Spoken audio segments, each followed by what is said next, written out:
Hey gang, Mark Sweeney here, owner and operator of Austin Dental Spa in beautiful Austin, Texas, where we've had a little touch of fall this week. It dropped down into the low 50s and the high is in the 70s. So quite a nice treat for after having 105 degree average days for about 90 days this summer. So anyway, with that in mind, and why the heck am I holding this pepper? Well, if you were watching 2 weeks ago, you know that the theme for the month of October is spice up your fall in October. And so we talked about the benefits of cayenne peppers, red peppers, red hot chili peppers, who just played at ACL Fest 2 weekends in a row. And boy, those guys were getting old now. They're probably on Medicare. Anyway, we're going to talk about another spice. We're definitely not. We got one more week left in October, and we are not going to talk about pumpkin spice. I can just guarantee you that.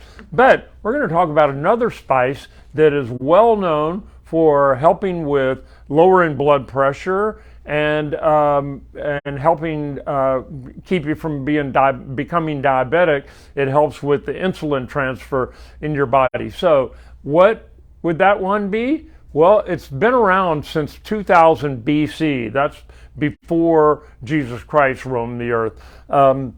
2000 BC. So this is a spice that's been around for a long time. The Egyptians knew about it, but they wouldn't divulge where it came from, and so, because it was such an important spice to them. What is it? Cinnamon. Cinnamon. It has some quite interesting facts about it. I'm going to drop a few of them on you. I already told you that it was around 2000 BC. It was so highly prized in ancient nations that it was regarded as a gift fit for monarchs and even for a deity. There's references all the way back to 2000 BC about it. Its source was kept a secret in the Mediterranean world for several centuries, and only the spice traders knew where it came from. We'll get back to that in just a minute, because I found that quite interesting. In ancient Egypt, cinnamon was used to embalm mummies. Who knew? According to Pliny the Elder, who was a Roman statesman, a Roman pound, which is about 11 and a half ounces of cinnamon, cost up to 1,500 denarii, which was their dollar or unit of measure back then. That was equal to the wage of 50 months of labor. That's almost 5 years worth. Through the Middle Ages, the source of cinnamon remained a mystery to the Western world. So where was it? Well, back then, there are actually two different kinds of cinnamon. One is called pure cinnamon, and the other, some cassia cinnamon, which is what we mainly use now. Cassia cinnamon, the non-true cinnamon, actually comes from Vietnam, places in Indonesia. But the original true cinnamon came almost strictly from Sri Lanka. So they put it on boats and then they brought it to Egypt, where then it spread through the world. There's no real difference between the two cinnamons, even though one is called true cinnamon and the other is called like a cheap knockoff. But most of it nowadays comes from Indonesia. About 90% of the cinnamon that we have access to here in the United States. So what makes cinnamon such a big deal? Well, it comes from the bark of a tree, from the cinnamomum tree, and the different regions that they come from create a different kind of bark. And the outer bark is not where it comes from. The cinnamon traders scrape the outer bark off to get at the inner bark, and then they lay that inner bark, which is kind of wet, out to dry up. And it dries up just like those little cinnamon sticks that you get in your coffee at Starbucks.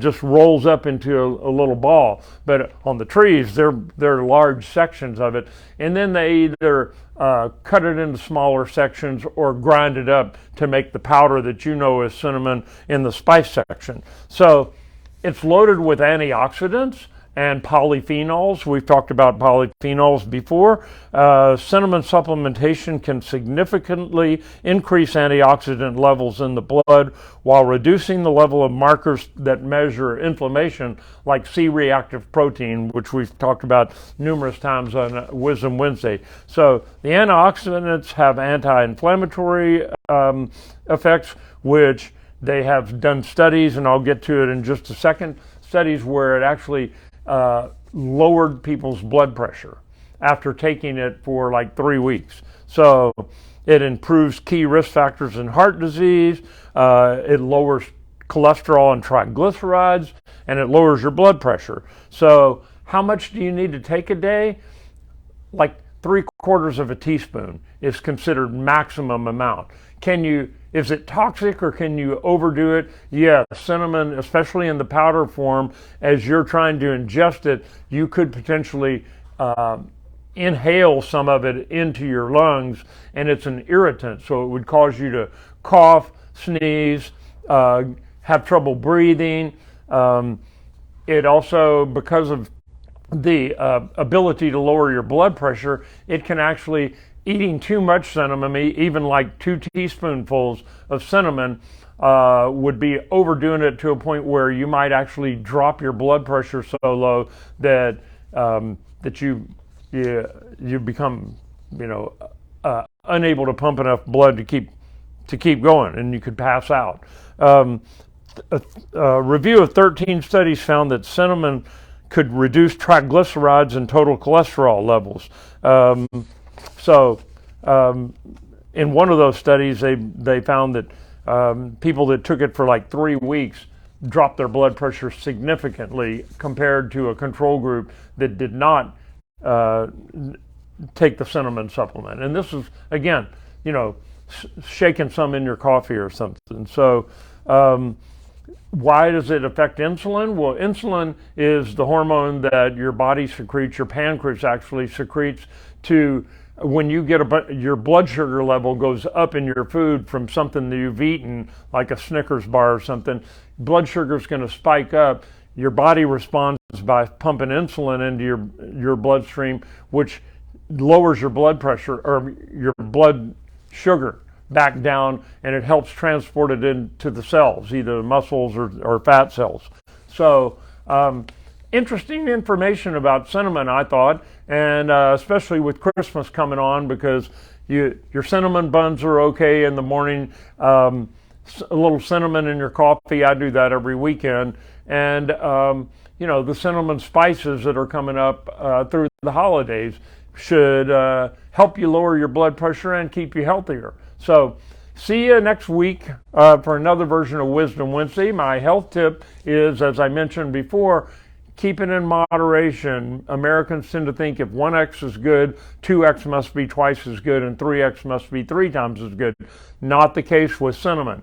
So you want to do it in moderate amounts and enjoy yourself and have a good time. So I'll see you next week for another version of Wisdom Wednesday.